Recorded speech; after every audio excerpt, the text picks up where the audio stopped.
The first thing anyone noticed about Grayson Mercer was the limp. Not the kind that comes from age or carelessness, but the precise, measured gait of someone whose left leg had been rebuilt with titanium and surgical steel. He pushed a mop across the hangar floor at Bagram Airfield with the same methodical attention other men reserved for target acquisition. The water left streaks across concrete stained with hydraulic fluid and jet fuel, and nobody looked twice at the 53-year-old man in coveralls who kept his head down and his mouth shut. Captain Josh Hendricks watched from the crew station, coffee going cold in his hand. "You'd think they'd retire these guys with full benefits," he said to his wingman. "Instead, we get geriatric janitors playing pretend." The other pilots laughed. They always did. Mercer never responded. He just kept pushing that mop back and forth like he was erasing something only he could see. What they didn't know, what nobody in the 455th Expeditionary Wing knew, was that Mercer had flown 87 combat missions in the A-10 Thunderbolt before the crash. They didn't know about the emergency ejection over Helmand Province in 2009, or the 3 months of physical therapy that followed, or the medical discharge that came with a handshake and a pension that barely covered rent. They especially didn't know about the name painted on his old aircraft, the one he'd flown until metal fatigue and enemy fire finally brought it down. A-10, his son's name, block letters in white just below the canopy rail. The briefing room fell silent when Colonel Sarah Vickers walked in carrying a mission folder stamped with red ink. "We've got a situation," she said. "Taliban forces have pinned down a SEAL team 20 clicks north of Kandahar. Air support's been grounded by dust storms across 3 provinces. Everything with afterburners is uselessly blind, and anything subsonic is already committed." She paused, her eyes scanning the room. "We need an A-10 pilot. Right now." The silence that followed wasn't thoughtful. It was the silence of men calculating risk, mission fatigue, and the fact that the A-10s on base had been sitting idle for maintenance cycles. Nobody volunteered. Hendricks looked at his boots. His wingman suddenly found the ceiling fascinating. That's when Mercer stopped mopping. He set the handle against the wall, turned toward the colonel, and said 3 words that changed everything. "I'll take it." The laughter started immediately. Hendricks actually doubled over. "The janitor, ma'am, with all respect," but Vickers wasn't laughing. She was staring at Mercer with an expression nobody in that room could quite parse. Recognition, maybe, or something heavier. "Clear the hangar," she said. "Now." The hangar doors rolled open with a mechanical groan that echoed across the tarmac. Morning light flooded in, illuminating rows of aircraft in various states of repair. Hendricks and his crew stood outside, still smirking, still trading jokes about the old man who thought he could play hero. Then they saw it. Base 7, the one that had been sealed for 3 weeks, was open. Inside sat an A-10 Thunderbolt II, but not one from the active rotation. This aircraft was older, scarred, its titanium bathtub cockpit pitted with shrapnel marks that maintenance had never fully buffed out. The nose art had been repainted recently, the colors still bright against the weathered gray fuselage. But it was the name below the canopy that made Hendricks' coffee cup slip from his hand. "E-THAN, block letters in white, and below it in smaller script, 'For those who can't come home.'" Mercer emerged from the crew station wearing a flight suit that fit him like it had been tailored yesterday. Not the baggy coveralls of a janitor, but the precise, worn leather of a man who'd spent years strapped into ejection seats. His call sign patch was visible now, no longer hidden beneath maintenance uniforms. Gravestone. The name carried weight among older pilots, the kind who remembered operations that never made the news. Colonel Vickers stood beside the aircraft, her hand resting on the ladder. "Gravestone was one of the best close air support pilots we ever produced," she said, loud enough for everyone to hear.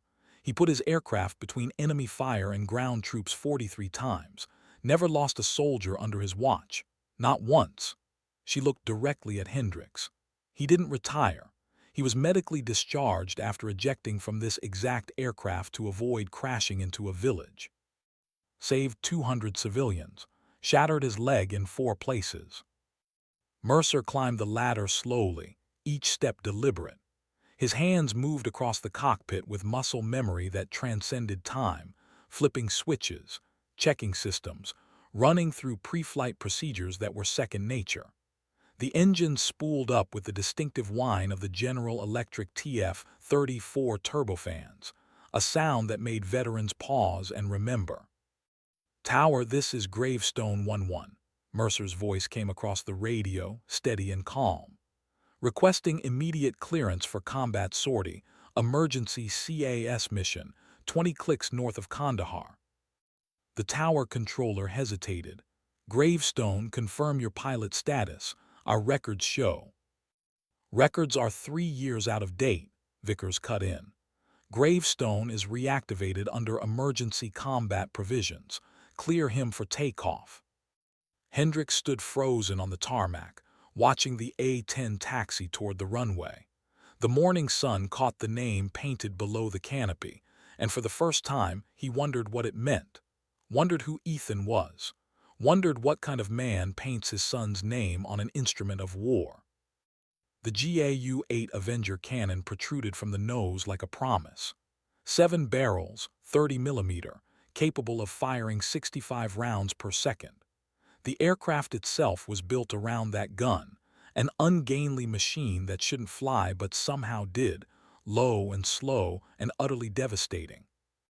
Mercer throttled up, feeling the familiar vibration through the stick, and remembered every mission, every close call, every time he'd heard that desperate call over the radio. "Troops in contact, danger close, need immediate support." The Thunderbolt lifted off with the grace of a freight train, all power, no elegance, absolutely unstoppable. The briefing had been minimal.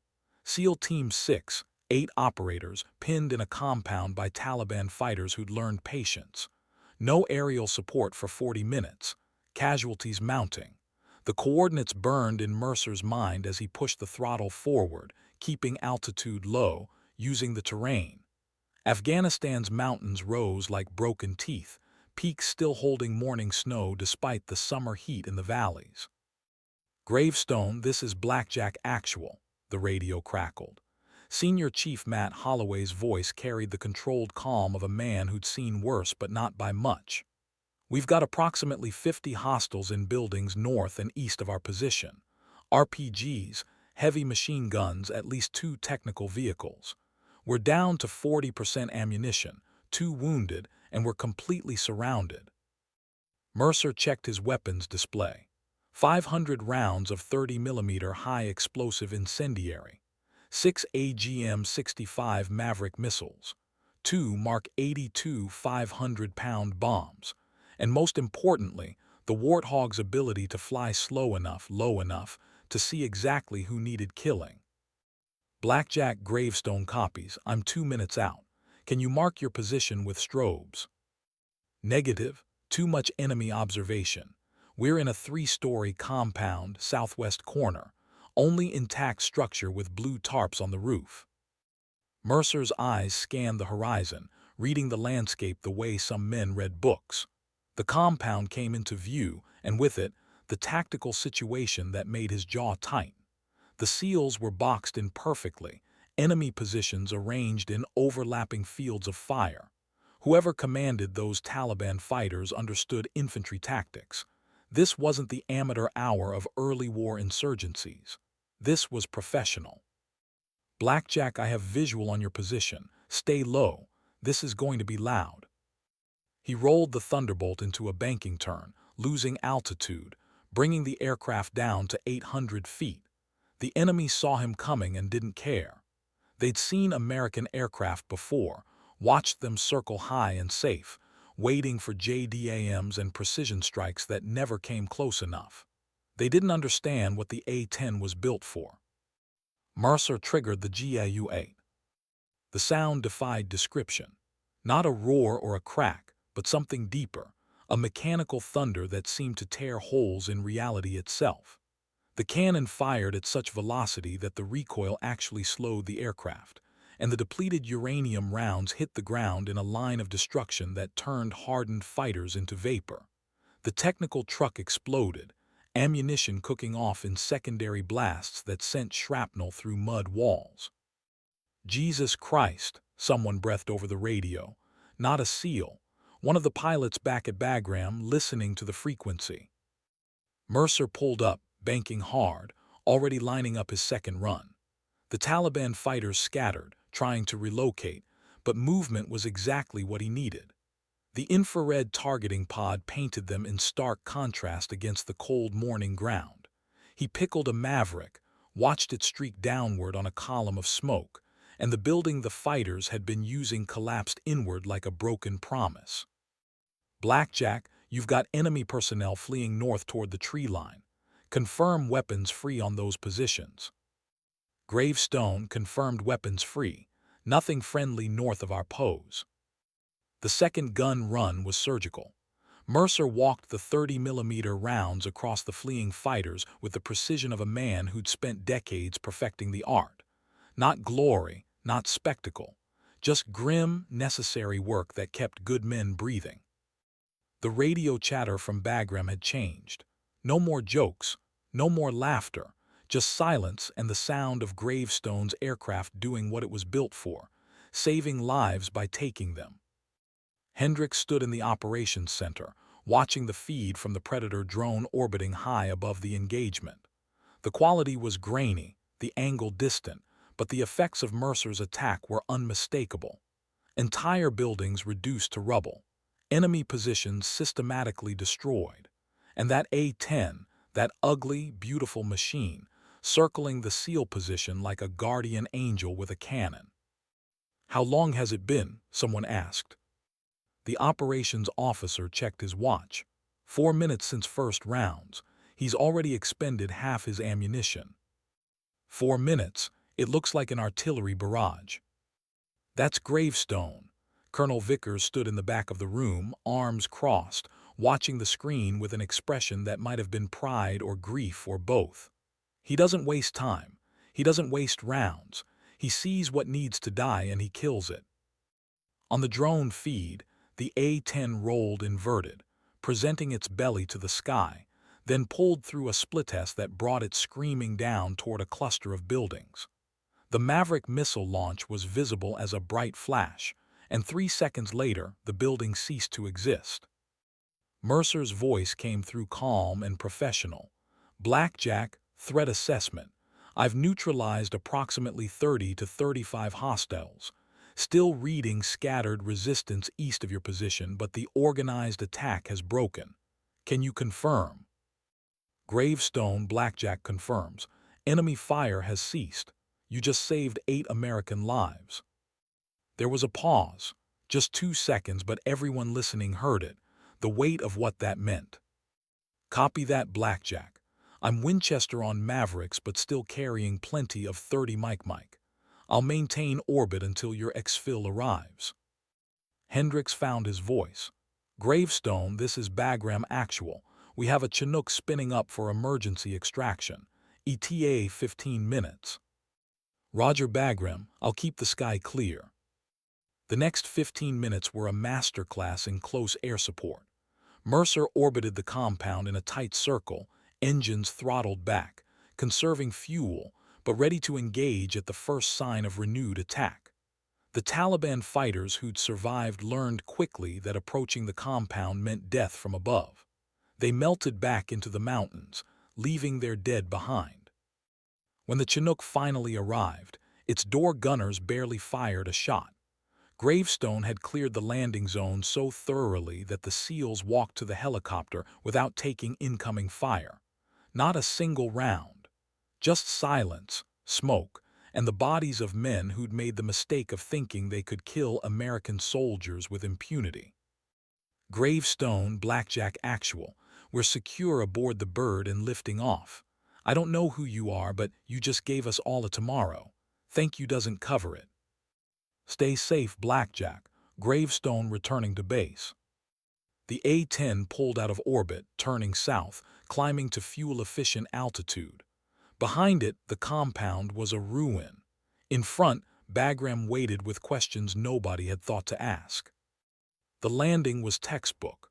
Mercer brought the Thunderbolt down with barely a bounce, the landing gear absorbing the impact with the ease of an aircraft designed to operate from damaged runways.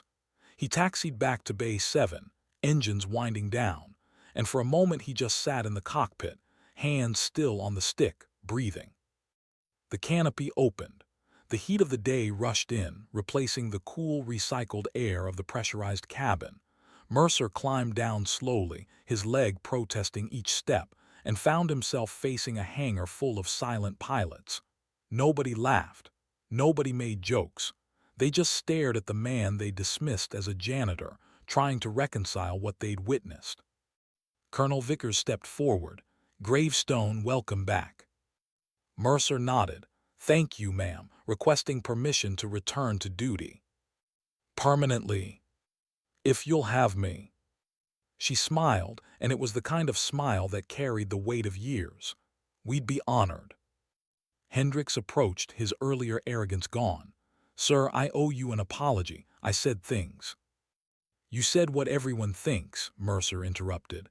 "I'm old, I limp, I push a mop. Those are facts." He looked past Hendricks to the assembled pilots. "But I also flew 87 combat missions, and I know how to put ordnance on target without killing the people I'm supposed to protect. That's also a fact." "Why didn't you tell anyone?" Mercer glanced at his aircraft, at the name painted below the canopy. "Because I was done. I thought I was done.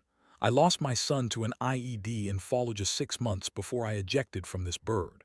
I painted his name on the fuselage because I wanted him with me, wanted him to see what I saw. And when I crashed, when I destroyed this aircraft to save those civilians, I thought that was God telling me it was time to stop, that I'd done enough." The hangar was silent. Even the maintenance crews had stopped working. "But then I heard that SEAL team on the radio, heard them calling for help that wasn't coming, and I realized I was wrong. It's not about being done. It's about being ready when nobody else is. My son understood that. He died protecting people who never knew his name. The least I can do is keep flying for people who need someone watching over them." Vickers put a hand on his shoulder. "Your aircraft needs a full refit. New ordnance, fuel systems check. How soon can you fly again?" Mercer looked at the Thunderbolt, at the scarred fuselage and the name that would never fade. "Give me 2 hours." The maintenance crews descended on the aircraft like pit-stop workers, moving with the urgent precision of men who understood that lives depended on speed. Mercer supervised, not as a janitor, but as a pilot who knew every rivet and hydraulic line of his bird.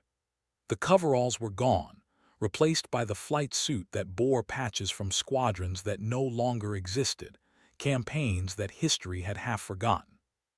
Hendricks watched from a distance, still processing what he'd witnessed. "How does someone just disappear like that?" he asked Vickers. "How does a pilot like Gravestone end up pushing a mop?" "Because we failed him," Vickers said. "The military chews people up and spits them out, and sometimes we forget that the men and women we discharge still have something to give." Mercer didn't ask for recognition. He just wanted to be useful. So he took the only job we offered him, and he did it without complaint, and he waited. He waited for the moment when he'd be needed again. And if that moment never came, then he'd have kept pushing that mop until his last day, and he'd have been okay with it. That's what makes him dangerous. He doesn't need our approval. He just needs a mission. The radio in operations crackled to life. Another emergency call, this time from a convoy that had hit an ambush on Highway 1. 4 vehicles, 15 soldiers, taking fire from elevated positions. Air support request, immediate. Vickers looked at Mercer. He was already moving toward his aircraft, the limp barely noticeable now, adrenaline or muscle memory overriding the pain. "Gravestone, you're not fully rearmed yet." "I've got enough." He climbed the ladder with practiced ease. "Tower, this is Gravestone 1-1, requesting emergency clearance. I've got Americans dying on Highway 1, and I'm the only bird in range." The tower controller's voice was young, uncertain. "Gravestone, you're showing only 300 rounds of 30mm and no missiles. Are you sure you want to?" "I'm not asking permission. I'm informing you I'm taking off. Clear the runway or don't, but I'm rolling in 30 seconds." Vickers keyed her radio. "Tower, this is Colonel Vickers. Clear Gravestone for immediate takeoff. Authorization code Delta 69er." The engine spooled up again, that distinctive whine that every pilot in the hangar now recognized as the sound of salvation. Mercer didn't wait for full power. He released the brakes and the Thunderbolt surged forward, not graceful, not fast, but absolutely inevitable. The takeoff roll seemed impossibly short, the aircraft clawing into the air like it was angry at gravity itself. Hendricks turned to Vickers. "What do we do now?" "We watch," she said, "and we learn." Highway 1 stretched across the Afghan desert like a scar, black asphalt shimmering in the midday heat. The convoy was strung out. 4 MRAPs stopped in a staggered formation, soldiers taking cover behind vehicles while enemy fire poured down from rocks above. Lieutenant Sarah Keene pressed herself against the tire of the lead vehicle, returning fire with her M4, knowing they were outgunned and running out of time. "All Viper elements, this is Viper 6, she transmitted. "We need air support now. We've got casualties and we're sitting ducks." The response was immediate, not from a distant operations center, but from a voice that carried the gravel of experience and the calm of someone who'd seen this exact situation 100 times before. "Viper 6, Gravestone 1-1. I'm 3 minutes out with limited ordnance but full commitment. Can you mark enemy positions with IR strobes or smoke?" Keene grabbed a smoke grenade from her vest. "Gravestone, I'm popping purple smoke on our position now. Enemy positions are in the rocks 200 meters north, elevated approximately 40 feet. Heavy small arms, possibly a PKM machine gun." "Copy, Viper 6. I see your purple smoke. Keep your heads down, I'm coming in hot." The sound reached them before the aircraft did.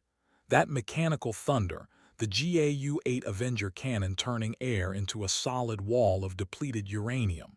The rocks above erupted in explosions of dust and stone, and the enemy fire that had been constant suddenly stopped. Not slowed, stopped.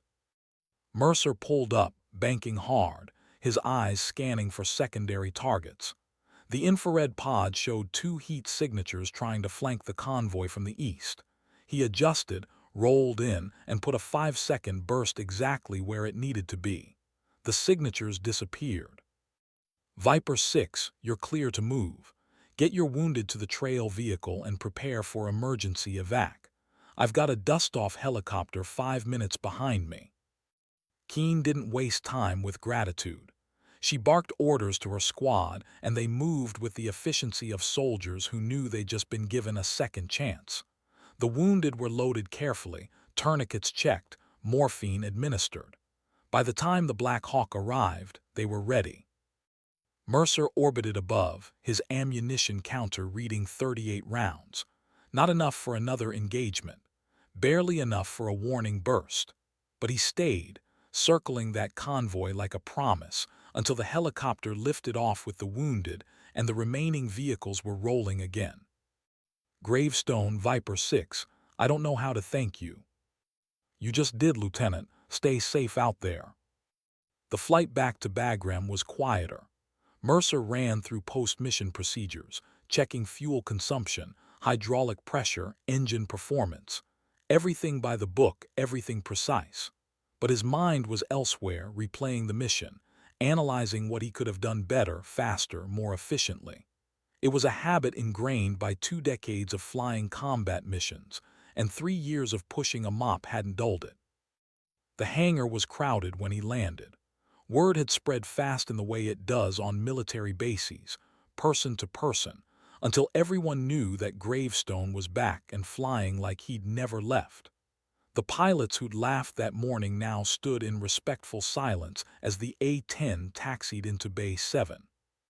Mercer shut down the engines, ran through the post-flight checklist, and climbed down to find Colonel Vickers waiting with a flight manifest. "We've got 3 more aircraft being prepped," she said, "and I've recalled 4 pilots from leave. If you're serious about coming back, I need you to lead a flight." "A flight?" Mercer looked at the manifest. 4 A-10s, 4 pilots, all younger than his oldest flight suit. "Ma'am, I've been out for 3 years. These pilots don't know me, and I don't know their capabilities." "Then you'll learn together. Brief them tomorrow at 0600. You're being reassigned from maintenance to active combat operations, effective immediately. Welcome back, Captain Mercer." "Captain," the rank hit him harder than he expected. He'd been demoted to janitor in every way that mattered, and now with 3 words, Vickers had given him back not just his rank but his identity. He saluted, and she returned it with the crispness of a career officer who understood exactly what that gesture meant. The briefing room the next morning was tense.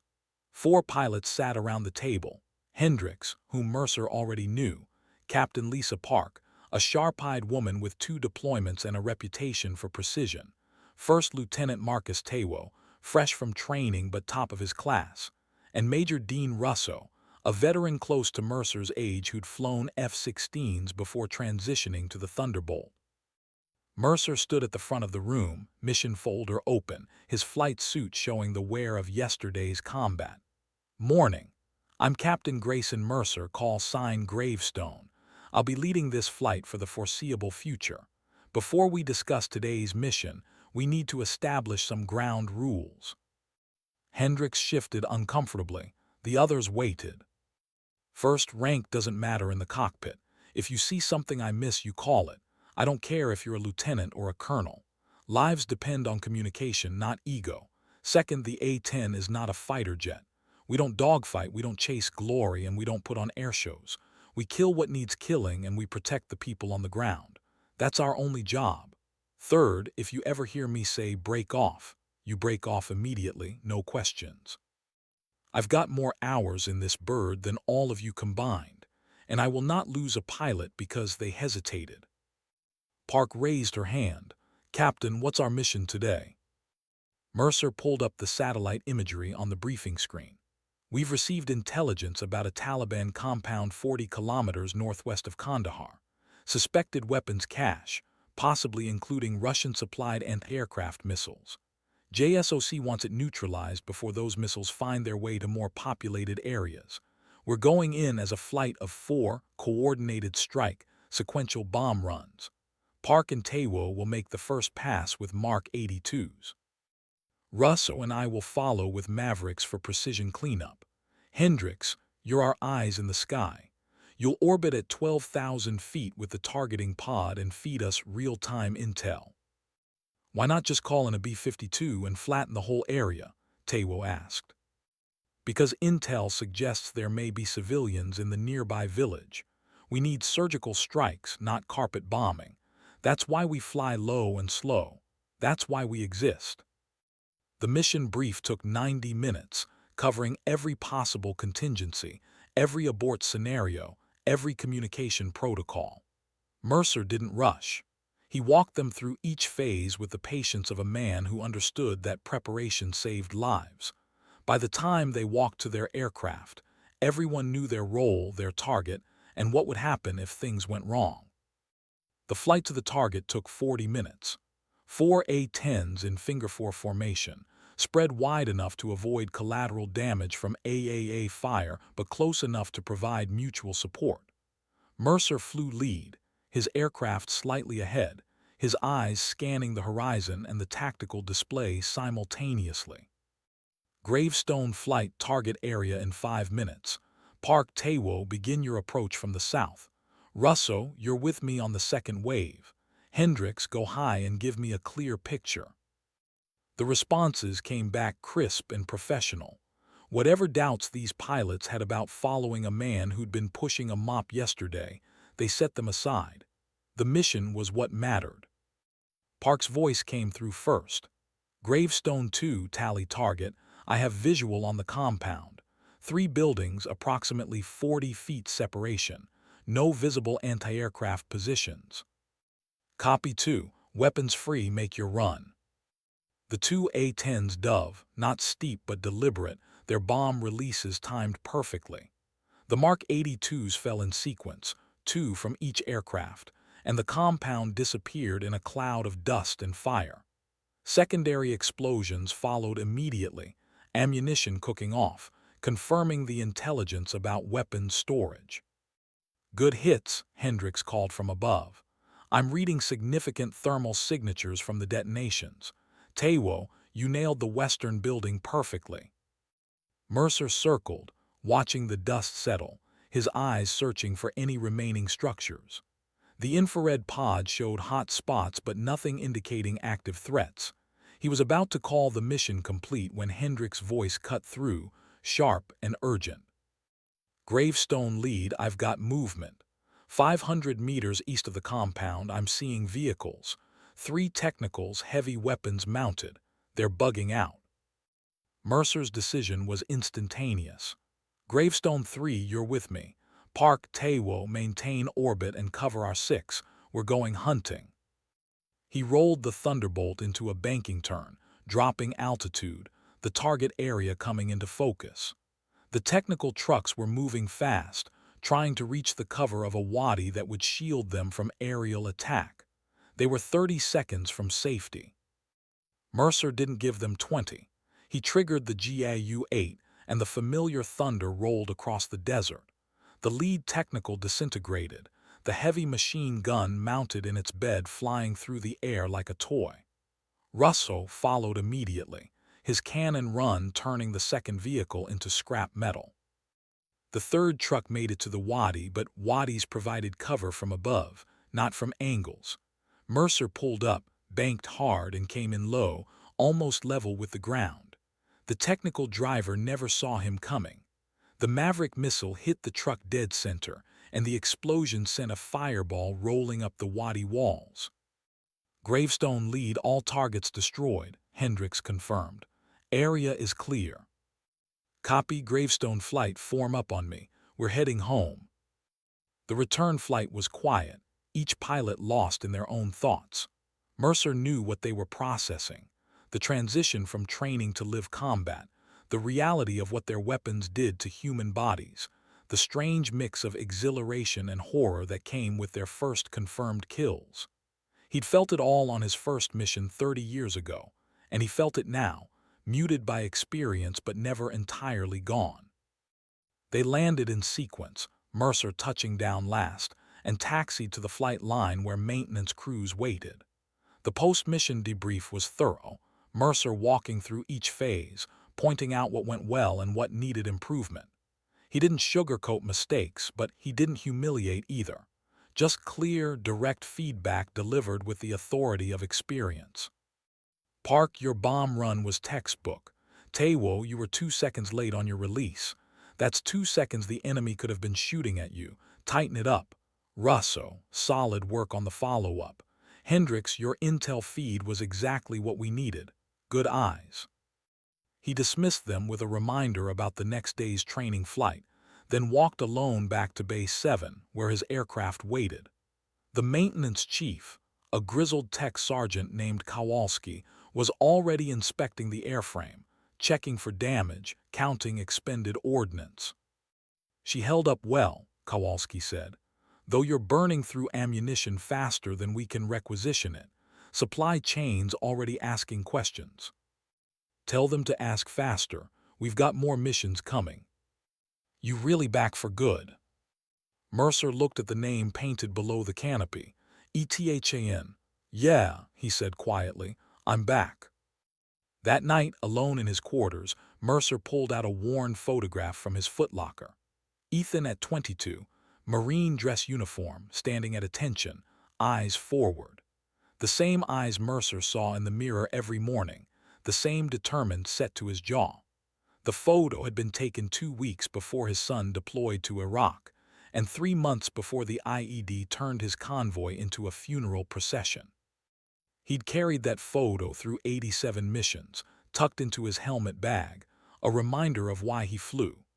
When the crash came, when the ejection sequence fired and he watched his beloved Thunderbolt spiral into the ground, He thought that part of his life was over, that he'd given enough, lost enough, earned the right to disappear into maintenance work and quiet obscurity. But the photograph looked at him now with the same expression it always had. Not accusatory, not demanding, just present. A reminder that service didn't end with discharge papers or medical retirement. It ended when there was nothing left to give. Mercer set the photograph on his desk, next to his flight helmet, and tried to sleep. Tomorrow would bring another mission, another chance to keep someone's son or daughter alive long enough to come home. That was worth the pain in his leg, worth the memories that woke him at 3 in the morning, worth everything. The days blurred together after that. Missions stacked up like cordwood: convoy escort, forward operating base defense, search and rescue support. Gravestone Flight became known throughout the theater as the unit you wanted overhead when things went sideways. They flew more sorties than any other A-10 unit, took more risks, delivered more ordnance on target with fewer civilian casualties than anyone thought possible. Mercer led from the front, always first into the threat envelope, always last to leave. His pilots watched him work and learned what the Thunderbolt could really do in the hands of someone who understood not just its capabilities but its purpose. Park became a precision bomber, able to drop ordnance within meters of friendly forces. Tewo lost his rookie nervousness and developed the cold focus necessary for close air support. Russo, already experienced, sharpened his skills under Mercer's guidance until he could walk cannon fire across a target zone with surgical accuracy. And Hendricks, loud, arrogant Hendricks who'd laughed at the janitor, became Mercer's most trusted wingman.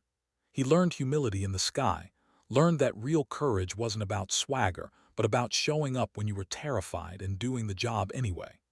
He learned it by watching Gravestone fly into AAA fire without hesitation, by listening to that calm voice over the radio directing him through chaos, by seeing firsthand what leadership looked like when the bullets were real. 3 months into Mercer's return to active duty, the call came that everyone knew was inevitable. A major offensive was being planned, coalition forces pushing into a Taliban stronghold that had resisted every previous attempt at capture. The operation would require extensive air support, multiple sorties, sustained presence over a fluid battlefield. It would be the largest combat operation since Mercer's return, and he would be leading every asset in the theater. The briefing room was packed. Not just Gravestone Flight, but every available pilot, along with Army officers coordinating ground forces, intelligence analysts, and Colonel Vickers herself.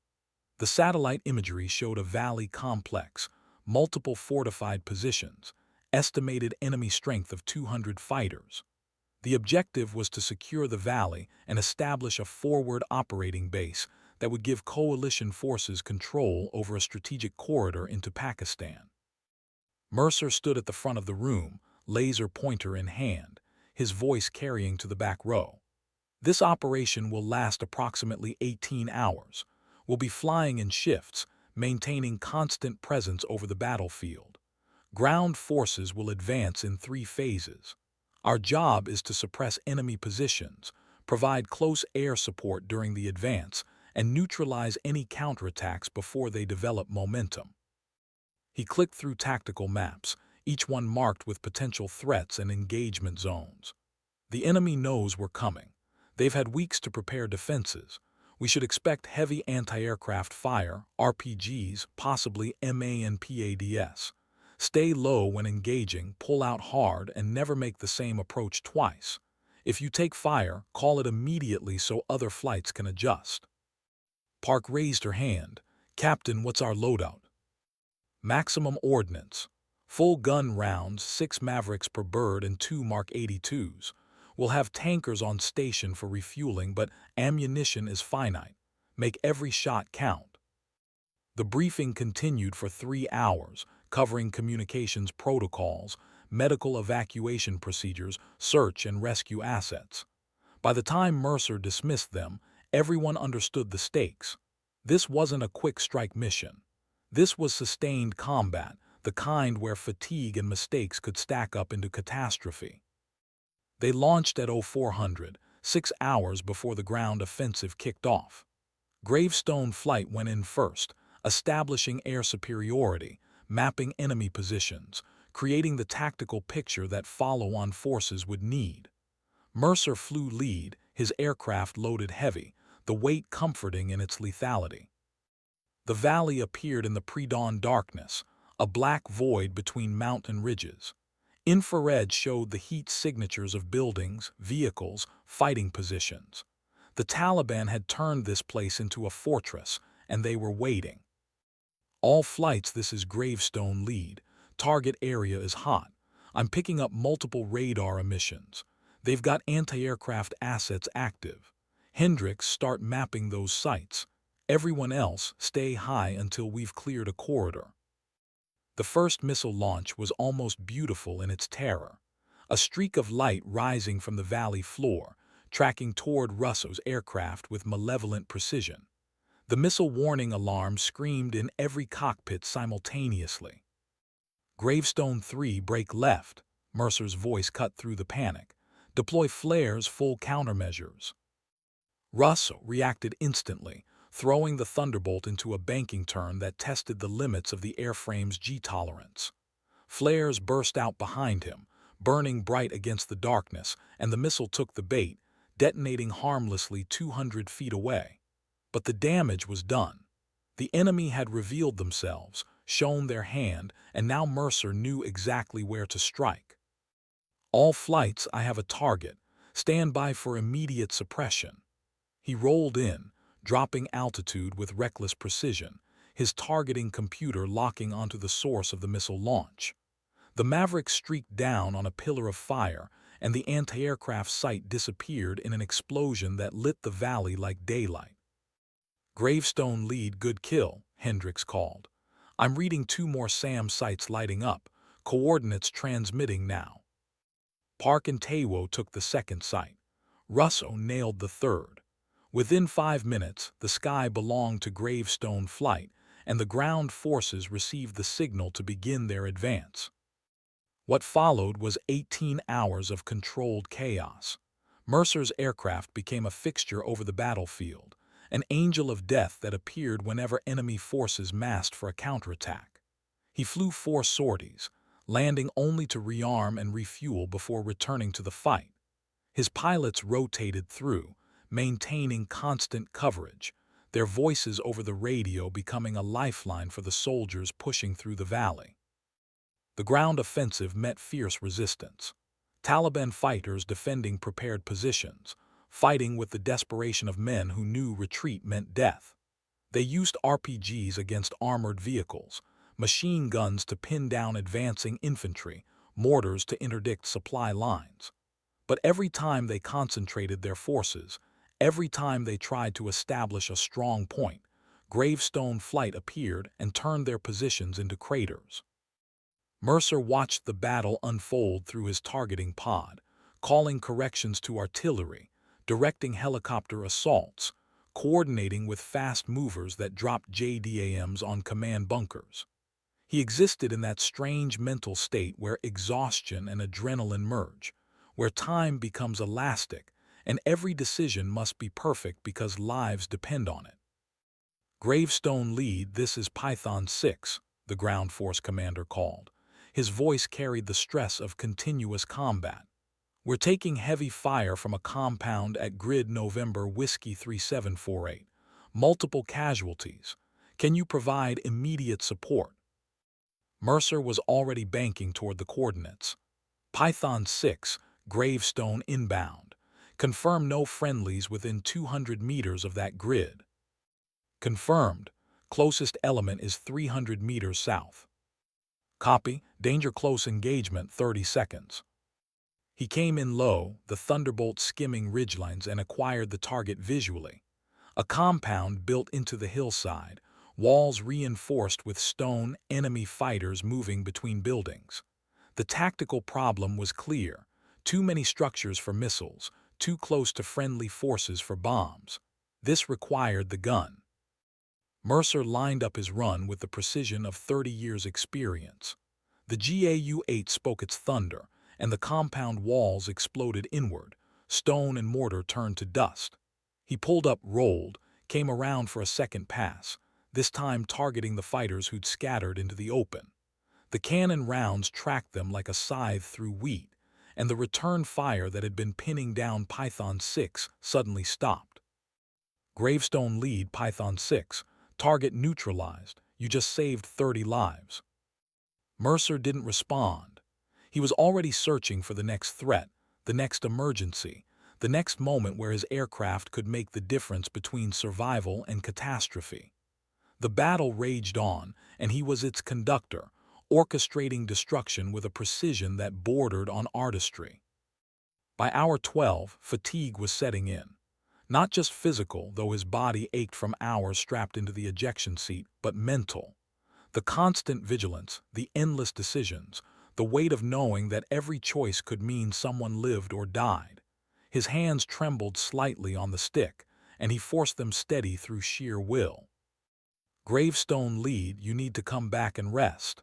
Vickers' voice cut through his concentration. You've been flying for 8 hours straight. You're no good to anyone if you crash from exhaustion. Negative, Colonel. Ground forces are still in contact. I'm staying until they're secure. That's an order, Captain. Land immediately. Mercer looked down at the battlefield, at the tracer fire stitching through the darkness, at the thermal signatures showing American soldiers fighting for every meter of ground. He thought about Ethan, about the name painted on his aircraft, about what his son would have done in this situation. Colonel, with respect, I'm not leaving them. There was a long pause. Then Vickers' voice came back, different now, not commanding but understanding. Then come back when it's done, and Gravestone, don't make me regret this. Yes, ma'am. The battle continued. Hour 15 brought a crisis when a platoon became surrounded, cut off from support, ammunition running critical. Mercer diverted from his patrol route and spent 45 minutes circling their position, firing on any enemy fighter who moved toward them, until a relief force could break through. Hour 17 saw a coordinated enemy counterattack that nearly overwhelmed the coalition's left flank, stopped only by sustained gun runs that left Mercer's ammunition counter reading single digits. And then at hour 18, just as the sun broke over the eastern ridges, the enemy began to withdraw. Not an organized retreat, but a rout, fighters abandoning positions, dropping weapons, fleeing into the mountains. The valley was secured. The operation was complete. All flights, this is Gravestone lead. Enemy forces are in full retreat. Maintain pursuit but watch for ambushes. Don't chase them into terrain we can't support. He pulled up to altitude, looking down at the valley that had been the center of his world for the past day. Smoke rose from dozens of impact sites. Destroyed vehicles littered the roads. But coalition forces were advancing, medics treating wounded, engineers setting up the forward operating base. They'd won. The landing at Bagram was almost surreal in its normalcy. Maintenance crews waiting, debriefing officers ready with forms, the ordinary machinery of military operations continuing as if the last 18 hours had been routine.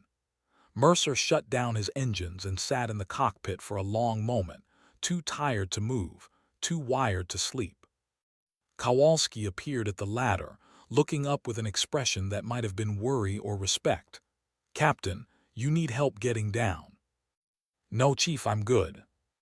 He climbed down slowly, each step a negotiation with muscles that had been tensed for too long. His flight suit was soaked with sweat, his face marked with pressure lines from the oxygen mask. He must have looked like hell, but the maintenance crew treated him like a returning hero, and that was harder to process than the combat had been. Colonel Vickers was waiting in the hangar, along with the battalion commander whose forces had taken the valley. They both saluted, and Mercer returned it, confused by the formality. "Captain Mercer," the battalion commander said, "I want to thank you personally. Your support today saved countless lives. My soldiers are calling you the guardian of the valley. They're saying they've never seen close air support that precise, that dedicated. Whatever we can do to support your operations, you have it. Mercer nodded, unsure how to respond to praise that felt simultaneously deserved and overwhelming. Just doing my job, sir. The real heroes are your soldiers who took that ground. With respect, Captain, we wouldn't have taken anything if you hadn't been overhead. You and your flight turned what could have been a disaster into a decisive victory. After the formalities ended, after the debriefing and the paperwork and the mandatory medical check, Mercer finally made it back to his quarters. He collapsed onto his rack, still in his flight suit, and closed his eyes. Sleep came immediately, deep and dreamless, the kind that only comes after pushing your body and mind past every reasonable limit. He woke 8 hours later to find his entire flight waiting outside his quarters. Park, Taiwo, Russo, Hendricks, all of them looking like they'd barely slept themselves. Hendricks spoke first, his earlier arrogance completely absent. "Sir, we wanted to thank you for leading us, for showing us what this job really means. We're honored to fly with you." Mercer stood in his doorway, looking at these pilots who'd become his responsibility, his squadron, his family in the strange way that combat creates families. "You all did good work out there. Every one of you kept your composure under fire, made smart decisions, saved lives. That's what matters." "You taught us that," Park said. "Before you came back, we were just flying missions, dropping bombs, going through the motions. You showed us how to actually protect people, how to make every round count." Taiwo stepped forward, holding something wrapped in cloth. "We got you something. Had the maintenance guys make it." He unwrapped it, revealing a patch. Not an official military design, but something custom, the silhouette of an A-10 and below it one word, gravestone. "We're putting them on all our aircraft," Russo explained, "so everyone knows who's coming to save them." Mercer took the patch, feeling the weight of fabric and symbol and expectation. "You didn't have to do this." "Yes, sir, we did, because you came back when nobody asked you to. You took a job pushing a mop and never complained. And when the moment came when people needed you, you were ready. That's what we want to be. That's what you've shown us we can be." The weeks that followed brought a change to Bagram Airfield that nobody could quite articulate but everyone could feel. Gravestone Flight's operations tempo increased, but so did their efficiency.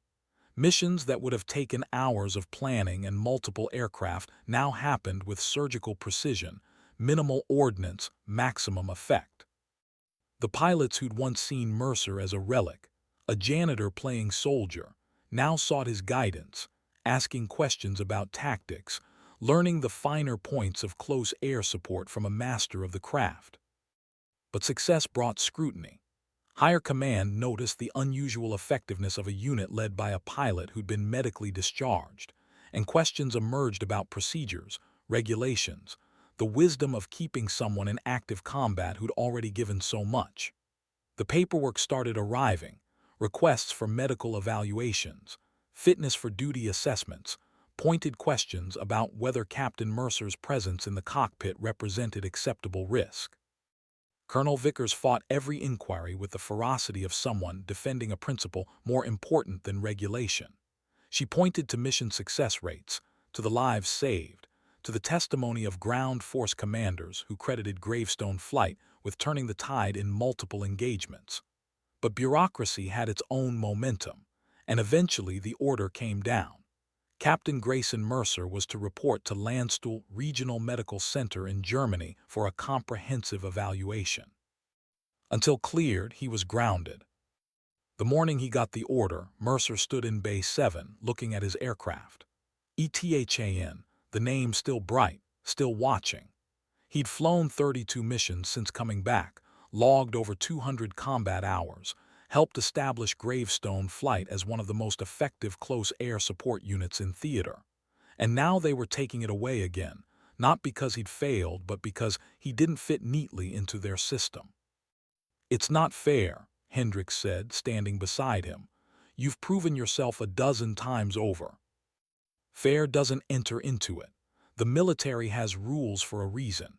Can't have pilots flying combat missions if they're not medically cleared, regardless of performance. So you're just going to let them ground you, going to walk away. Mercer smiled, but there was sadness in it. I didn't walk away the first time. I got ejected. There's a difference, and I'm not walking away now. I'm following orders, going through their process, and trusting that if I'm supposed to keep flying, I'll get cleared. And if you don't? The question hung in the air between them. Mercer thought about what it would mean to give up the cockpit again, to return to ground duty or administrative work, or whatever they deemed appropriate for a broken-down pilot with too much experience and not enough flexibility in his rebuilt leg. Then I find another way to be useful. That's all any of us can do. The flight to Germany was commercial, not military. Mercer sat in economy, surrounded by tourists and business travelers who had no idea that the man in jeans and a faded flight jacket had just spent 3 months flying combat missions over Afghanistan. He watched the landscape pass below, mountains giving way to plains, plains to cities, cities to the geometric farmland of Europe. It all looked so peaceful from 30,000 feet, so orderly and safe. Landstuhl Medical Center was everything Bagram wasn't. Clean, quiet, organized, filled with medical professionals who dealt with combat injuries as data points rather than emergencies. The evaluation lasted 3 days. They scanned his leg, measured his range of motion, tested his reflexes and reaction times. They put him through flight simulators and psychological assessments. They asked about pain levels, medication usage, stress management. Mercer answered every question honestly, performed every test to the best of his ability. He didn't exaggerate or downplay. He just showed them who he was, a 53-year-old pilot with a rebuilt leg and reflexes that were still sharp enough to put ordnance on target within meters of friendly forces. The results came on the 4th day. The flight surgeon, a lieutenant colonel named Dr. Rachel Morrison, sat across from him in a sterile examination room.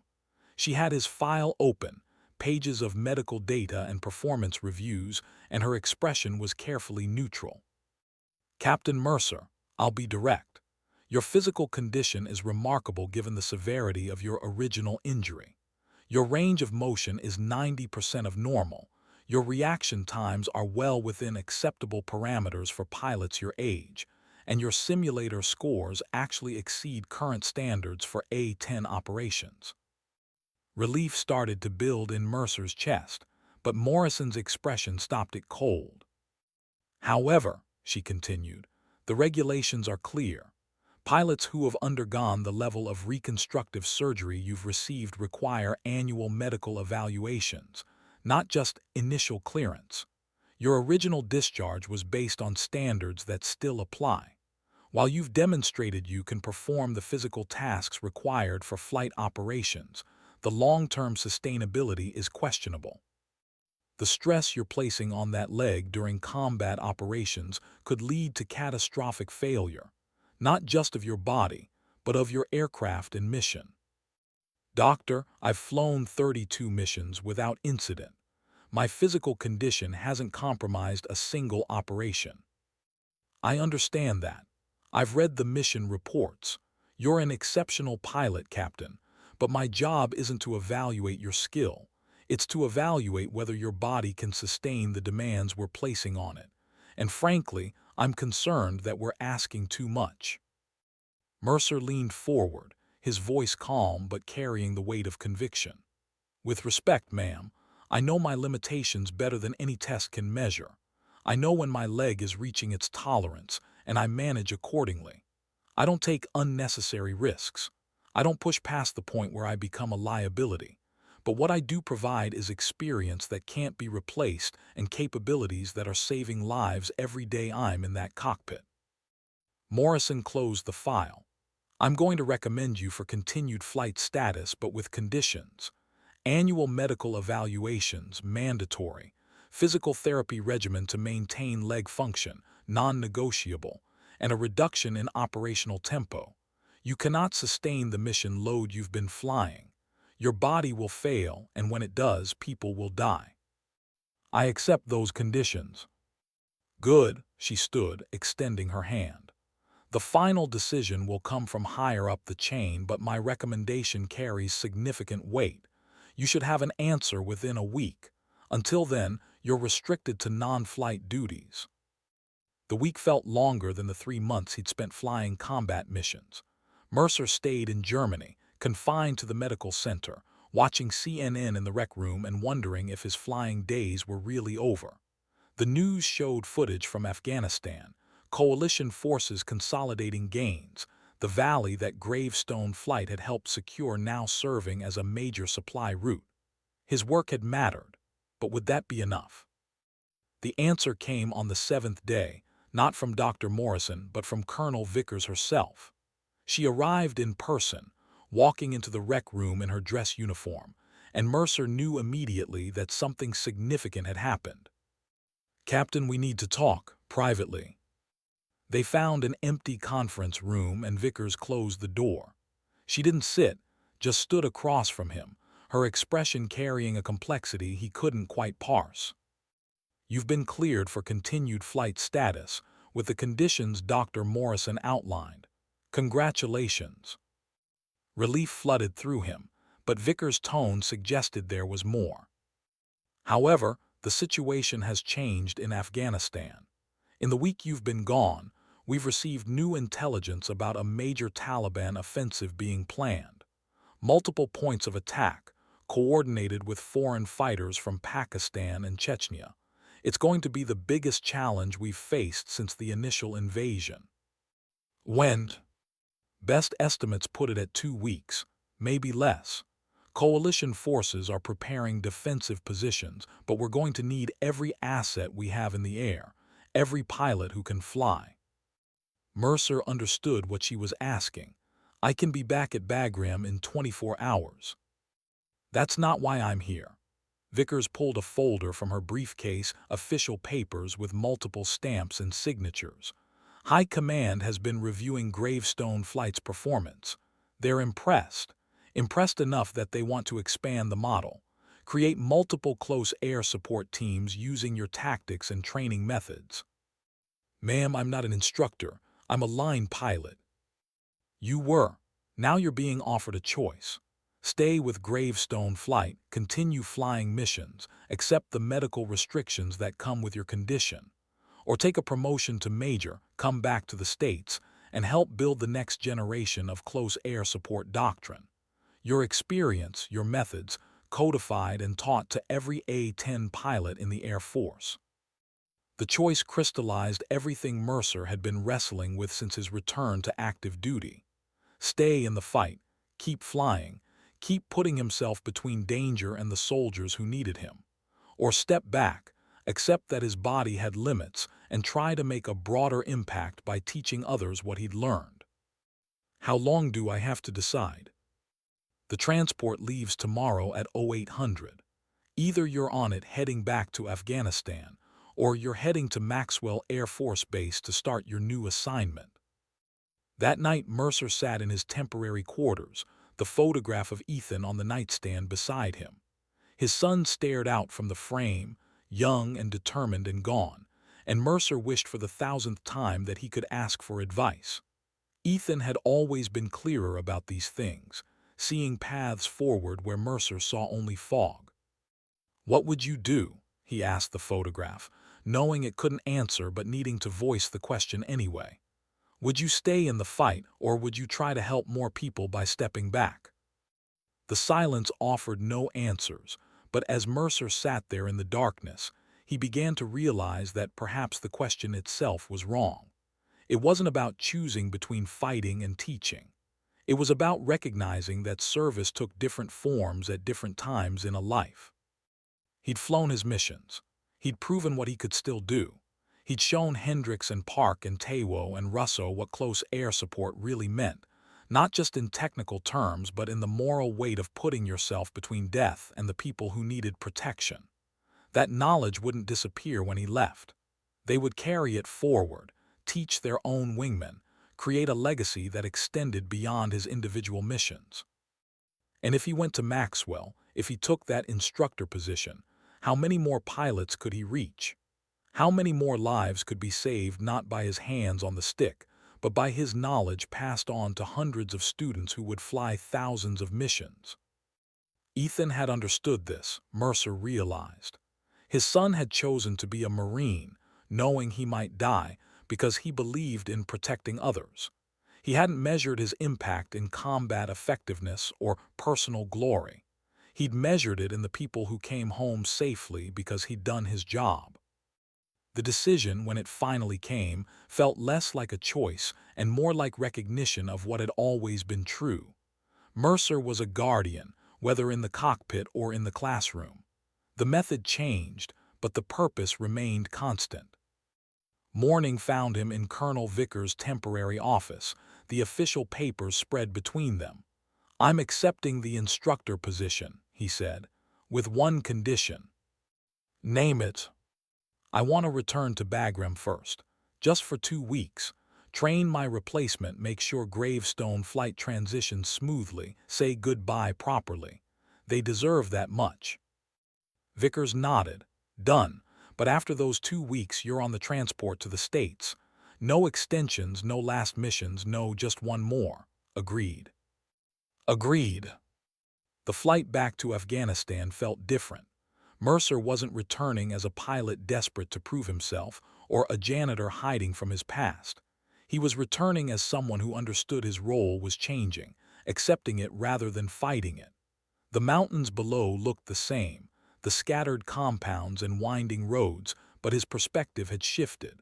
These weren't just terrain features or tactical problems. They were home to people trying to survive, and his job, all their jobs, was to give them that chance. Gravestone Flight was on a mission when he arrived at Bagram, but they'd left messages in his quarters. Notes of encouragement, expressions of support, and from Hendricks, a single line that hit harder than expected. "Glad you're coming back, even if it's just to say goodbye properly." The next 2 weeks were intense in a different way than combat. Mercer flew with each pilot individually, breaking down his approach to close air support into teachable components. With Park, he focused on precision targeting under pressure. With Taiwo, decision-making speed and learning to trust instincts honed by training. With Russo, advanced tactics for dealing with anti-aircraft threats. And with Hendricks, perhaps most importantly, the philosophy that made all the technical skills matter. "It's not about being fearless," Mercer explained, the two of them sitting on the wing of his A-10 during a maintenance break. "Fear is useful. It keeps you sharp, makes you check and double-check, prevents stupid mistakes. The trick is not letting it make your decisions." "How do you do that?" "We've been in situations where I was terrified, and you were calm as if you were ordering coffee." "I wasn't calm, I was focused. There's a difference. When you're scared, your brain wants to either run or freeze. You have to train it to do a third thing, assess and act. Every simulation, every training flight, every mission you survive adds to that training. Eventually, the assessment and action become automatic, and the fear just becomes background noise. And if it doesn't, if I get into a situation where the fear takes over?" Mercer looked at him seriously. "Then you break off, return to base, and there's no shame in it. This job requires knowing your limits. I'd rather have you RTB because you're overwhelmed than lose you because you pushed past your capacity and made a fatal mistake." The days counted down. Mercer flew his last mission on day 12, a routine patrol that became anything but routine when a coalition convoy hit an IED and came under coordinated attack. He responded with the precision that had become his trademark, suppressing enemy positions while medevac helicopters extracted casualties. And as he pulled off target for the final time, he allowed himself a moment of satisfaction. His last mission in Afghanistan had saved lives. That felt appropriate. The farewell ceremony was small, just Gravestone Flight and a handful of ground force commanders who'd worked with them. No speeches, no formal proceedings, just a gathering in Bay 7 around the aircraft that had carried Mercer through 34 combat missions and brought him safely home each time. We wanted to give you something, Park said, pulling out another custom patch. This one was different, though. It showed the A-10 silhouette, the word gravestone, and a new addition, the outline of a guardian angel behind the aircraft. The ground troops started calling you that, she explained. The Guardian, we figured it fit. Mercer took the patch, feeling the weight of it, the symbolism, the expectation. I'm just one pilot. You all are the ones who'll carry this forward. Because you showed us how, Tewo said. Everything we know about actually protecting people instead of just completing missions, that came from you. Russo stepped forward. I've got 20 years in fighters and attack aircraft, flew combat missions in 3 different theaters, never saw anyone fly like you do. You've got nothing left to prove, Captain. You've earned your rest. It's not rest, Mercer corrected gently. It's just a different kind of service. Teaching the next generation, passing on what I've learned, trying to make sure that when you all eventually move on, there are others ready to take your place. The hangar fell silent. Then Hendricks spoke, his voice carrying none of the cocky bravado that had defined him months earlier. Sir, I owe you an apology, not just for laughing when you volunteered, for every assumption I made about you, every dismissive comment, every time I thought experience didn't matter because I was young and fast and confident. You've taught me that confidence without competence is just arrogance. Thank you for that lesson. They stood together as the sun set over Bagram, painting the mountains in shades of gold and amber. Somewhere in those mountains, Taliban fighters were planning their next attack. Coalition forces were preparing defenses. The war continued as it always had, as it always would until someone found a way to end it. But here, in this hangar, there was a moment of peace. A passing of the torch from one generation to the next, from a pilot who'd given everything to pilots who were learning what that meant. One last thing, Mercer said. He walked to his aircraft, climbed the ladder slowly, and removed the photograph he'd kept in the helmet bag. Ethan, forever 22, forever standing at attention. He handed it down to Park. This is my son. He died in Fallujah protecting his squad from an IED. I painted his name on this bird because I wanted him to see what his sacrifice meant. Wanted him to know that his death wasn't wasted, that other sons and daughters got to go home because he didn't. He paused, looking at the photograph one last time. Keep this in the ready room. When things get hard, when you're tired and scared and wondering why you're doing this, look at that picture. Remember that every mission you fly, every soldier you protect, every life you save, that's someone's son or daughter, someone's Ethan. Make them count. The transport to the States left at dawn. Mercer didn't look back as Bagram disappeared behind him. He'd said his goodbyes, passed on what he could, left Gravestone flight stronger than he'd found it. Now came the harder work, translating combat experience into doctrine, turning instinct into curriculum, figuring out how to teach things that he'd learned through years of trial and error. Maxwell Air Force Base in Alabama was everything Afghanistan wasn't. Green grass, neat buildings, an environment where the biggest threat was bureaucracy rather than bullets. Mercer reported for duty, received his new assignment as a senior instructor in the Close Air Support Weapons School, and began the process of becoming something he'd never intended to be, a teacher. The first class of students looked at him with expressions he recognized, skepticism mixed with curiosity. They'd heard stories about Gravestone, seen the mission reports, but stories were one thing and reality another. Mercer stood at the front of the classroom, his flight suit showing the wear of recent combat, and decided to start with honesty. My name is Major Grayson Mercer. You'll call me Major or Sir, not by my call sign because that stays with my combat unit. I'm here to teach you close air support tactics that will keep soldiers alive and help you survive long enough to get good at this job. I've flown 91 combat missions in the A-10 Thunderbolt. I've been shot at, hit, and ejected. I've made mistakes that got people hurt, and I've made decisions that saved lives. I'm going to teach you from both experiences, because the only thing worse than learning from your own mistakes is not learning from someone else's. He pulled up a tactical map on the screen. Close air support isn't about flying fast or looking cool. It's about being exactly where you're needed, exactly when you're needed, with exactly the right ordnance. It's about communication with ground forces who are getting shot at and need you to be their guardian, not their hazard. It's about understanding that every bomb you drop, every round you fire, is someone's son or daughter or spouse or parent on the ground, and your job is to make sure the right people survive. The semester unfolded in a rhythm different from combat but no less intense. Classroom instruction in the morning, simulator training in the afternoon, practical exercises that push students to make decisions under pressure.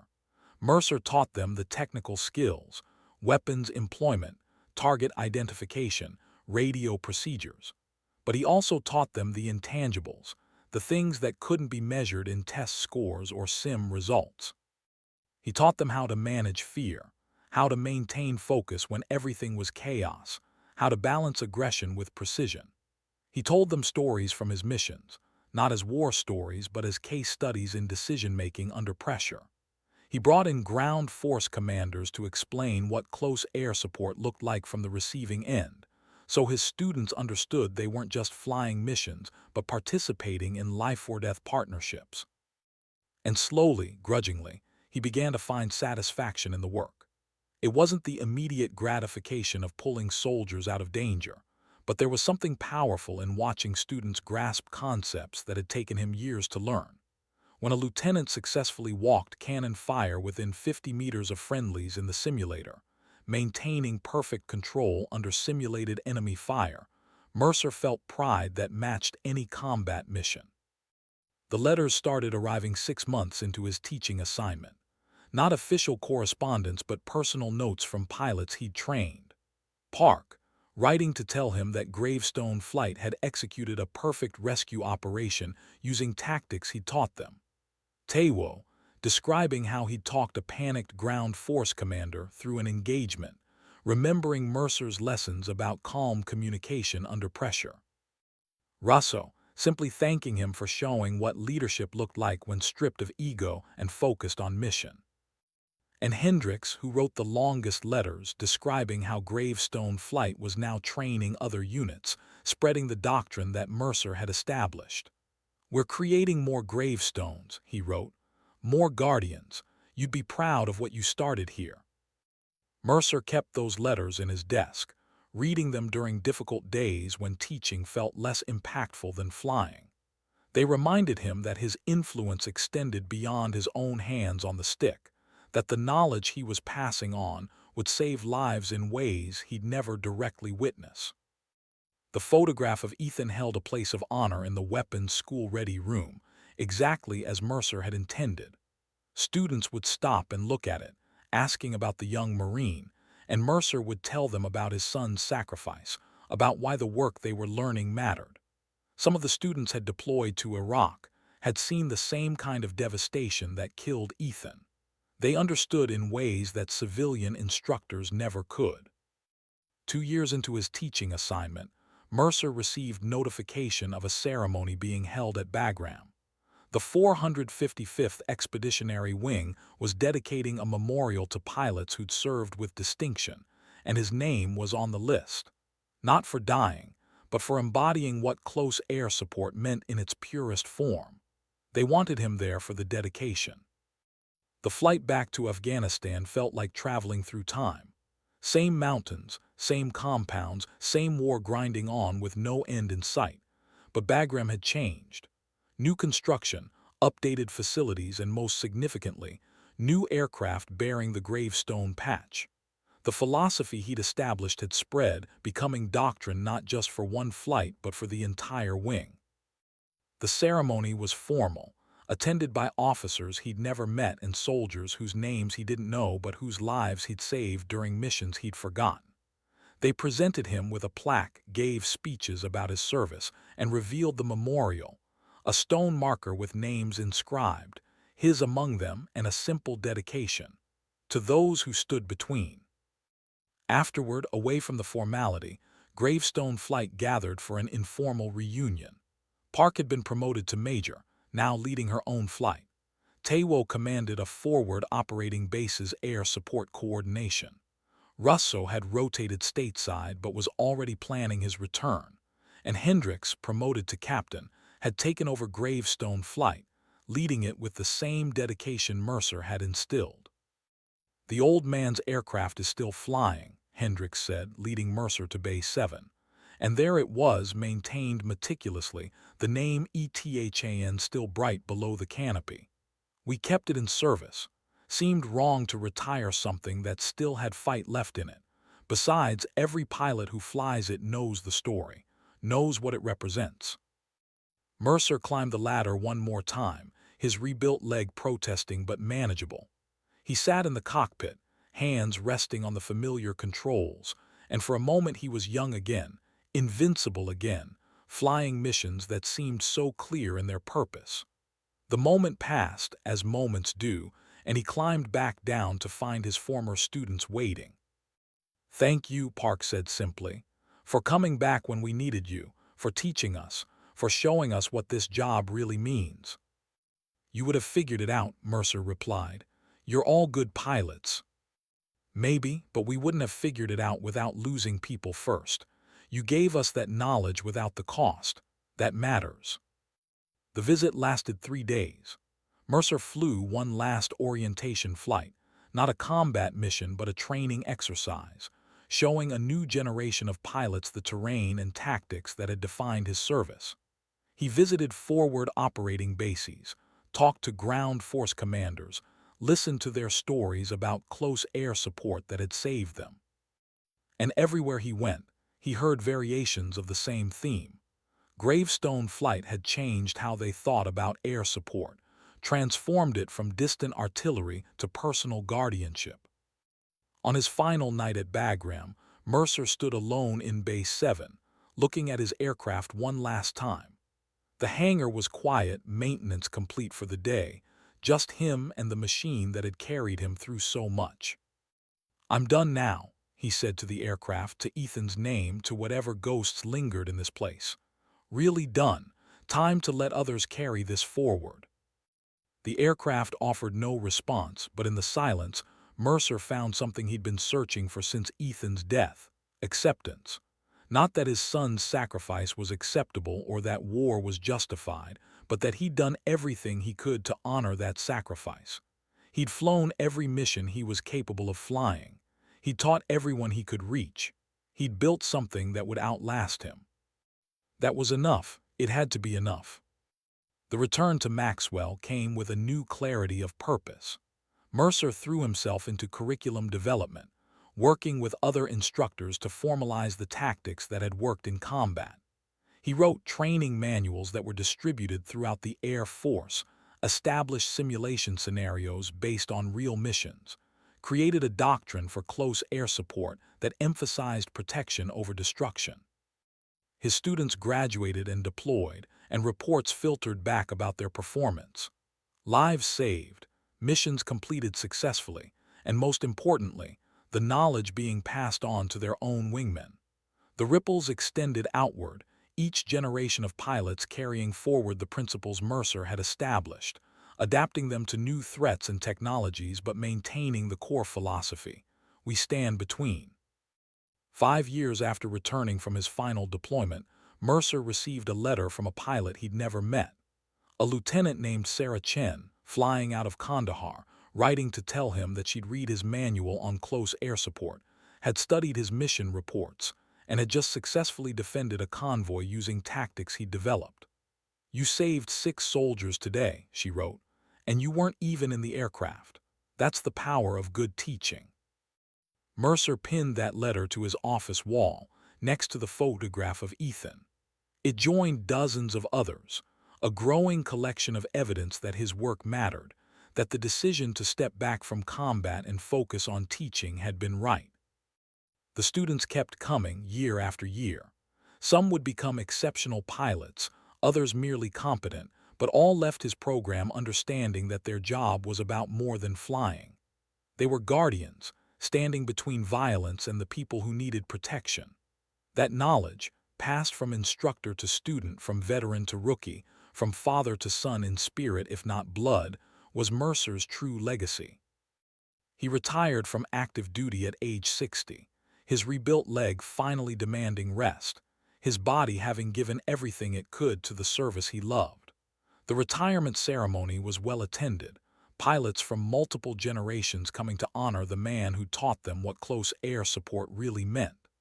They gave speeches and presented awards, but the moment that mattered most came at the end, when a young pilot approached with a request. "Sir, my son wants to be a pilot. He's 10 years old, obsessed with aircraft, constantly asking questions.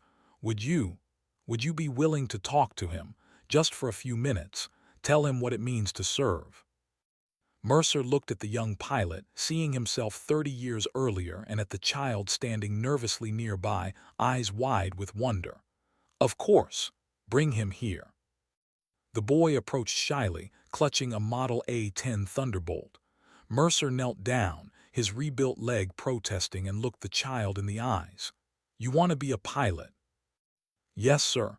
I want to fly and protect people just like you did." "Then remember something. Flying isn't about the aircraft or the weapons or how fast you can go.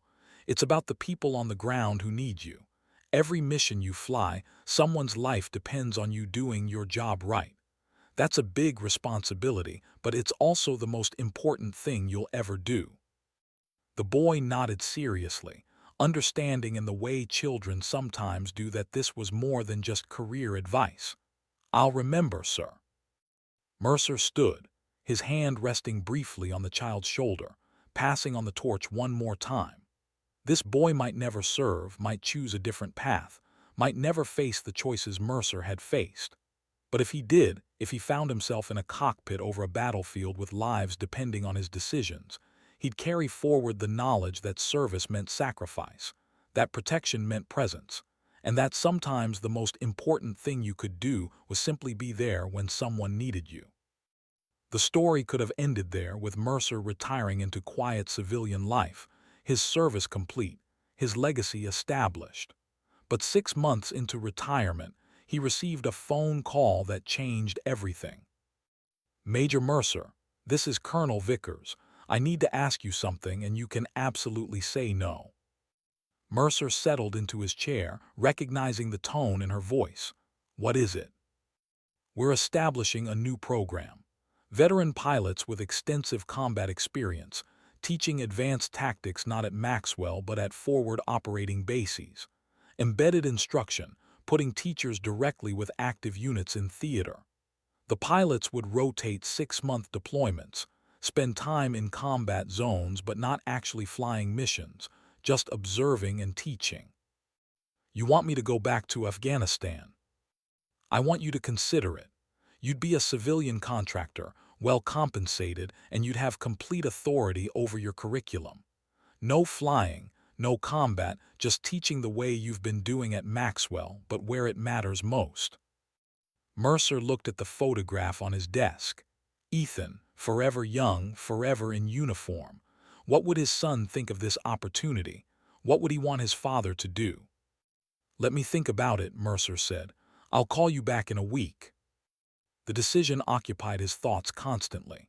He'd earned retirement, earned the right to rest, to let younger people carry the burden.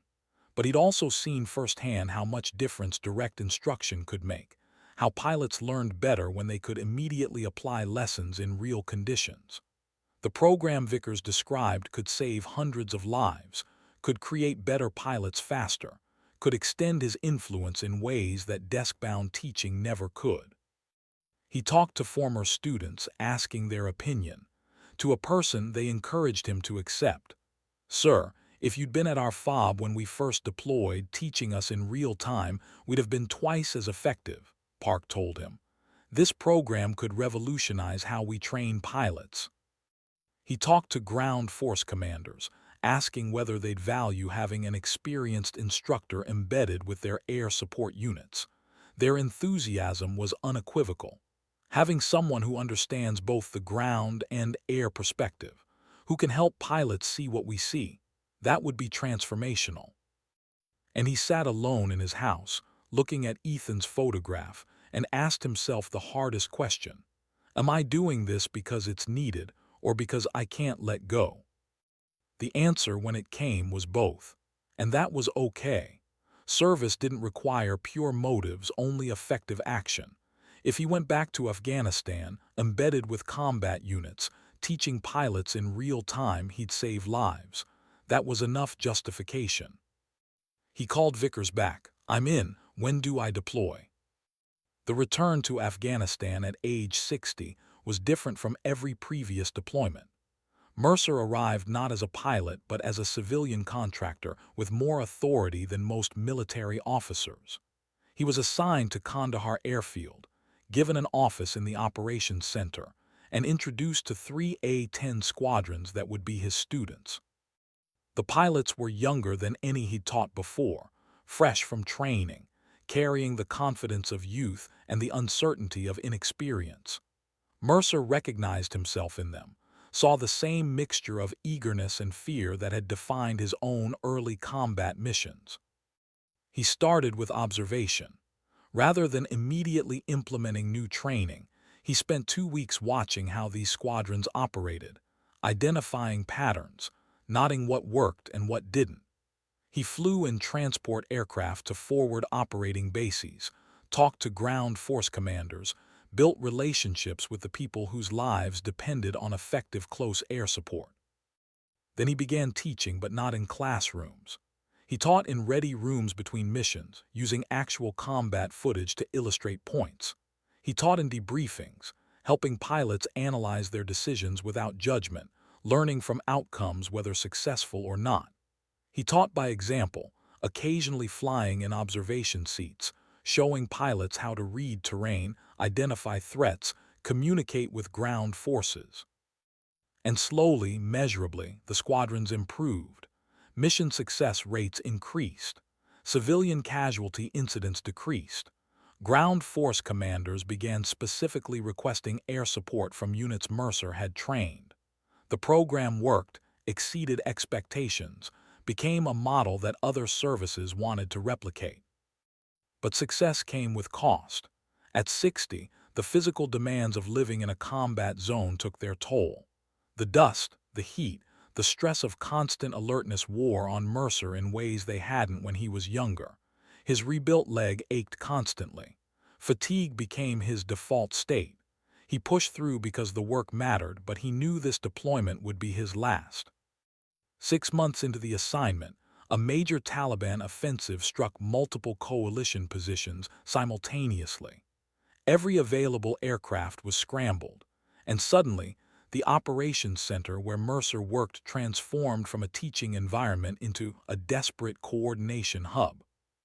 He found himself thrust into a tactical role he hadn't anticipated, helping coordinate close air support across multiple engagements, his experience making him the natural choice to organize chaos into coherent response.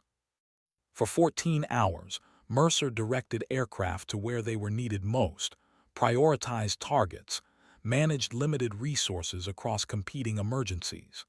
He didn't fly, didn't pull a trigger, but his decisions saved dozens of lives by ensuring air support arrived where it would make the biggest difference. When the crisis finally ended, when the enemy offensive broke and coalition lines held, the commanding general personally thanked Mercer for his coordination. "You just demonstrated why this program exists," the general said. "Experience can't be taught from textbooks. It has to be lived and then passed on. What you did today, that was 30 years of knowledge being applied exactly when we needed it." Mercer nodded, too exhausted to speak, and retreated to his quarters. He'd given everything again, pulled one more time from reserves he wasn't sure existed. And he knew, with the clarity that comes from complete exhaustion, that this was truly the end. He'd done everything he was capable of doing. There was nothing left to give. The flight home came 2 weeks later, the contracted 6 months complete. Mercer said goodbye to the pilots he'd trained, to the squadrons that had become his final students, and boarded the transport with a sense of finality that was different from previous departures. This wasn't temporary. This wasn't rotation. This was the end of his war. Civilian life felt strange after decades of service. No morning formation, no missions to plan, no students depending on him. Just quiet days in a quiet house, time stretching out with no clear purpose. Mercer struggled with it initially, the way many veterans do, searching for meaning in a world that didn't understand or value what he'd given. But gradually, he found new purpose. He wrote a book about his experiences, not a memoir but a tactical guide for close air support pilots, distilling everything he'd learned into something future generations could reference. He consulted with aircraft manufacturers, providing input on cockpit design and weapons systems from a pilot's perspective. He spoke at military academies, sharing stories not of glory but of service and sacrifice, and the quiet satisfaction of doing difficult work well. And every year on Ethan's birthday, he traveled to Arlington National Cemetery, stood before his son's grave, and reported on what he'd done with the time his son didn't get. It became ritual, accountability, a way of ensuring that Ethan's sacrifice continued to have meaning through his father's work. "You'd be 42 now," Mercer said on what would have been his son's 43rd birthday. "Probably have kids of your own, maybe followed in your old man's footsteps and become a pilot. I like to think you'd be proud of what I did after you died. Not just the flying, but the teaching, the passing on of knowledge, the creation of something that will outlast both of us." He placed a small flag at the headstone, the same ritual performed by thousands of families on this same ground. "I'm done now, Ethan. Really done. I gave everything I had to give, flew every mission, taught every pilot I could reach. Your name on that aircraft meant something. It saved lives. That's the best I could do to honor your sacrifice." The years continued. Mercer aged, his rebuilt leg finally requiring a cane for support, his body carrying the accumulated damage of decades of service. He watched as new conflicts emerged, as the war he'd fought evolved into different shapes, as pilots he'd trained became instructors themselves, passing his lessons to students they'd never met. And sometimes, on clear days, he'd hear the distinctive sound of an A-10's engines overhead, training flights from nearby bases, and he'd look up, remembering what it felt like to be strapped into that cockpit, responsible for lives on the ground, serving as guardian between violence and innocence. The final chapter of Mercer's story came when he was 74, his body finally failing in ways that willpower couldn't overcome. He was in the hospital, declining but conscious, when a group of visitors arrived. 40 pilots spanning 3 decades, all of whom he'd taught either directly or through his curriculum. They came from across the country, taking leave, traveling at their own expense to say goodbye to the man who'd shaped their understanding of what it meant to serve. They told stories about missions he'd supervised, tactics he'd taught, advice he'd given that saved their lives or the lives of soldiers depending on them. They brought letters from ground force commanders he'd never met, expressing gratitude for air support provided by pilots he'd trained. They presented him with a final gift, documentation showing that over his career, through direct action and through teaching, his influence had contributed to saving over 8,000 lives. 8,000 people who went home because Grayson Mercer understood that service meant standing between, that experience had to be passed on, that the work mattered more than recognition. "I didn't do this for numbers," Mercer said quietly, his voice weak but still carrying authority. "I did it because someone had to, because my son didn't get to come home and that meant I had to make sure other sons and daughters did. That's all. Nothing heroic, nothing special, just necessary work done as well as I could do it." Park, now a colonel herself, stepped forward. "Sir, you taught us that the work was its own reward, that protecting people, being the guardian in the sky, was enough. You lived that philosophy every day from the moment you volunteered when everyone else was silent to this moment now. You're the standard we measure ourselves against." Mercer closed his eyes, exhausted but satisfied. 8,000 lives, 30 years of service across multiple forms, a son's sacrifice honored through dedication to ensuring others didn't share his fate. It was enough. It had to be enough. He died 3 days later, quietly, surrounded by family and the pilots who'd become family through shared service. The funeral was held at Arlington, not far from Ethan's grave, with full military honors despite his civilian status at the end. The memorial service was attended by hundreds, pilots, soldiers, commanders, students spanning decades. They buried him in his flight suit, the gravestone patch over his heart, the photograph of Ethan tucked into his pocket. And on his headstone, they inscribed not his rank or his awards, but the words that defined his service. Grason, gravestone Mercer he stood between. The hangar crew had laughed when the janitor volunteered to fly. They'd mocked the old man with his limp and his mop, unable to imagine that beneath the coveralls was a warrior who'd simply been waiting for the moment when he'd be needed again. They'd been wrong about him in every way that mattered. But they'd learned. They'd watched him fly, seen his dedication, absorbed his lessons. And when he was gone, they carried forward his legacy, ensuring that the laughter stopped and the learning began, that new pilots understood close air support wasn't about glory but about guardianship, that experience mattered more than age, and that sometimes the most important thing you could do was simply be there when someone needed you.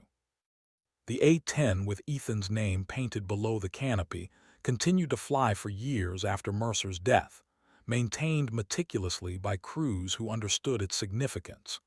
It became something of a legend, the aircraft that Gravestone had flown, that carried his son's name through 87 combat missions, and came to symbolize everything he'd taught about service and sacrifice. And sometimes, on training flights over peaceful skies, pilots would look at that name and remember the man who taught them that being a guardian meant standing between danger and those who needed protection, that service transcended rank and age and circumstance, that the work itself was reward enough. The hangar crew had laughed, until they learned, until they understood, until they became guardians themselves, carrying forward the legacy of a man who'd been dismissed as a janitor but proved to be exactly what was needed when it mattered most. That legacy continues. Every close air support mission flown with precision and care. Every pilot who prioritizes protection over destruction. Every soldier who makes it home because someone in the sky understood their job was to stand between. That's Gravestone's legacy. That's what the laughter became. A reminder that service takes many forms, that experience never expires, and that sometimes the person everyone dismisses is exactly the person everyone needs.